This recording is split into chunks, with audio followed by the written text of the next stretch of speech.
Video continuation part అండి. ఈ taste చూసాం కదా, పంజాబీ మిర్చి నేను టేస్ట్ నిజంగా ఎక్స్పెక్ట్ చేయలేదు. అంటే రెడ్ కలర్లో ఉంటుంది కదా, ఇటుకు ఆ టేస్ట్ వస్తుంది అనుకున్నా. అసలు రెడ్ కర్రీ కూడా అలా అనిపించలేదు. ఇది చాలా ఎత్తిగా అనిపించింది, చాలా ఎత్తిగా క్రంచీగా అనిపించింది. ఇది వచ్చేసి white curry, Hyderabad white curry కాదండి. అది నేను వైట్ కర్రీ అని అడిగితే ఇది పంపించారు. మీకు తెలుస్తుంది కదా, హైదరాబాద్ వైట్ కర్రీ కాదు.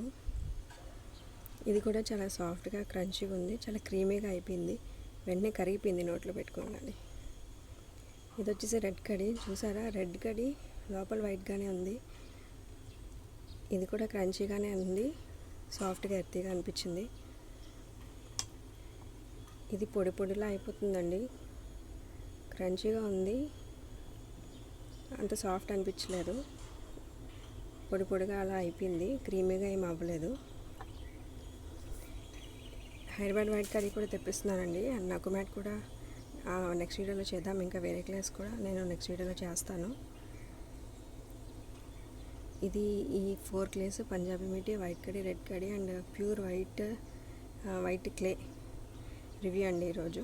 Thank you all.